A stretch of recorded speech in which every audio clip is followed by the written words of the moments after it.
And ఇప్పుడు సోదర మూవీకి వస్తే మరి మీరు ఒక డిఫరెంట్ క్యారెక్టరేషన్ అంటున్నారు కదా, సో ఇది ఎంతవరకు ప్రభావం చూపిస్తుంది అంటే మీ కెరీర్ మీద నెక్స్ట్?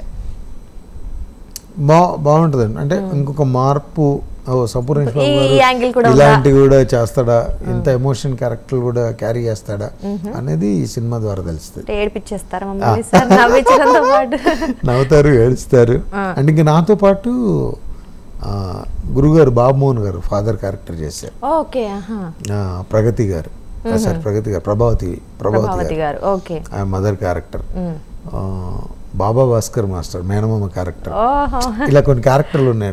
ఒక చక్కటి ఒక ఇంట్లో జరిగే డ్రామా అందరిది ఉంటుంది కాబట్టి డెఫినెట్ గా ఎంటర్టైన్మెంట్ ఉంటుంది, మళ్ళీ అలాగే నవ్విస్తూ మధ్యలో ఏడిపిస్తూ ఉంటారు. సో సోదర తర్వాత సంపూర్ణేష్ బాబు వేరే కనిపిస్తారు అనుకోవచ్చా? అనుకోవచ్చు. సో మరి ఇంకా మూవీ గురించి ఏం అప్డేట్స్ ఇవ్వాలనుకుంటున్నాం? ఫైన్ అండి. అంటే ఒక మంచి ఎమోషనల్ డ్రామా ఈ నెల 25కి వస్తున్నాం.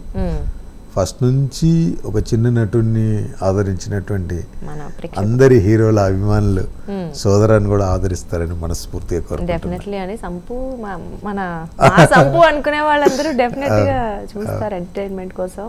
ఒకనొక టైంలో అందరూ అనుకున్నారు ఏంటంటే మీరు రాజకీయాల్లోకి ఎంట్రీ ఇస్తున్నారని అనుకున్నారు, మరి అదేం ఇప్పటివరకు జరగలేదు. మరి ఉందా ఇంట్రెస్ట్? అసలు ఇప్పుడు లేదండి. ఇప్పుడైతే లేదా, అంటే ఫ్యూచర్ లో ఉంటుంది చెప్తారా?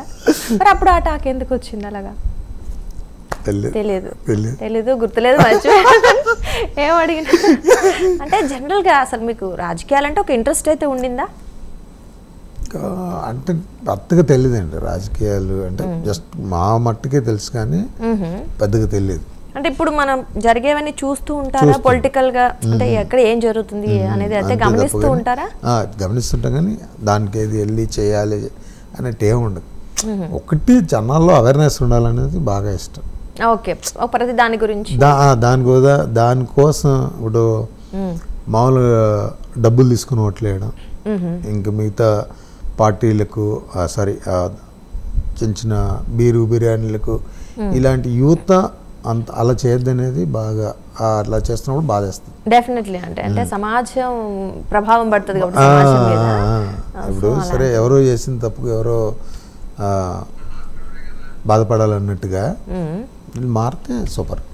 అంతే, మారాలనుకుంటారు. మరి మీరు రాజకీయాల్లోకి చెప్తానండి అంటే వచ్చినప్పుడు అదే మీరు ఇప్పుడు హృదయ కాలేంద్ర వారు అందరికి షాక్ ఇచ్చినట్టు మళ్ళీ ఒకసారి షాక్ ఇస్తారంటారా? అంతేనా? అలాగా. సో ఎక్కువ దాని గురించి ఏం రివీల్, సో అంటే మన సినిమా ముందు ఏది రివీల్ చేయరు కదా, సో అట్లనే సినిమా ముందు చిన్న నా క్యారెక్టర్ ఇలా ఉంటుందని చెప్పినట్టు ఈయన రాజకీయాల గురించి కూడా చూద్దాం, చేద్దాం, వస్తాము అని అంటే ఒక చిన్న ఇంటి తప్ప మీరు ఏమి ఇవ్వట్లేరు అనమాట. అంతేనా? మాకు ఇంకొక విషయం తెలిసింది ఏంటి అంటే మీరు సాధారణంగా అందరికీ హెల్ప్ చేస్తూ ఉంటారంట. అంటే లైక్ మీ దగ్గర డబ్బులు లేకపోయినా ఆ సమయానికి మీరే ఇబ్బందుల్లో ఉన్నప్పటికీ అప్పు చేసినా సరే ఎక్కడైనా తెచ్చైనా సరే వాళ్ళకి ఇవ్వాలి అనే అంత చేస్తూ ఉంటారంట. మరి నిజమేనా? అయ్యో మరి అంత కాదు, ఏదో కొంచెం. ఎందుకు హెల్పింగ్ నేచర్ ఫస్ట్ నుంచి చిన్నప్పటి నుంచి అలాగే ఉండిందా?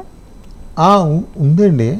అప్పుడు మనం 100 రూపాయలు సంపాదించేవాళ్ళం, ఏదో ఒక 10 రూపాయలు చేసేవాళ్ళం. ఇవాళ 1 లక్ష రూపాయలు సంపాదిస్తున్నాం కాబట్టి ఎక్కడన్నా నా అవసరం ఉంది అనుకుంటే అంటే అందరు చేస్తారండి, మాక్సిమం అందరు చెప్పరు, చాలా మంది చేసేవాళ్ళు ఉన్నారు. ఇప్పుడు మనకు ఎప్పుడూ చాలా లేట్గా తెలుస్తాయి మనం ఎంత చాలా ఆకాశం లాంటి ప్రపంచంలో చిన్న జస్ట్ అనిపించినప్పుడు ఎవరికైనా అంటే నా దగ్గర డబ్బులు ఉన్నప్పుడు ఆపద రావాలనుకో, ఆపద ఉన్నప్పుడు చేస్తే చాలు అనుకుంటా. అంటే ఎంతున్నా ఏమున్నా ఒక మనిషికి మనిషి మాత్రమే తోడు కదా. అది నాకు ఒక చిన్న ఎందుకో అది నేను హెల్ప్ చేస్తున్నానా లేకపోతే ఏంటి అనేది కాకపోతే ఎవరికైనా ప్రాబ్లం ఉందంటే నాకు అంతగా ఏదైతే చేయగలిగితే చాలా నాకు హ్యాపీనెస్ ఇచ్చేటువంటి జర్నీ అనమాట. ఓకే, అంటే లైక్ మీ సరౌండింగ్స్ లోనే చేస్తుంటారా హెల్పింగ్? అంటే లైక్ ఫ్రెండ్స్, ఫ్యామిలీయా, లేకపోతే ఎవరికైనా ఆపదలు ఎవరున్నా ఎక్కడైనా మన దగ్గర ఉండాలి ఫస్ట్. ఓకే, లేకపోతే మళ్ళీ మన ఇబ్బందులు పడకుండా ఏదైనా ఉంటే చిన్న చిన్న చేస్తుంటా. చిన్న చిన్న ఏం కాదు, అదే మాకు తెలుసు మీరు చాలా మంచి దయార్థ హృదయులు అని. మీ గురించి మాకు చాలా తెలుసు. Burning star, shocking star, star, కొత్త పొలిటికల్ స్టార్ అయిపోయింది. కాదా మళ్ళీ రేలంగి మామయ్య క్యారెక్టర్ అంటున్నారు మళ్ళీ ఇప్పుడేమో దయాద్ హృదయుడు ఏమనాలి సో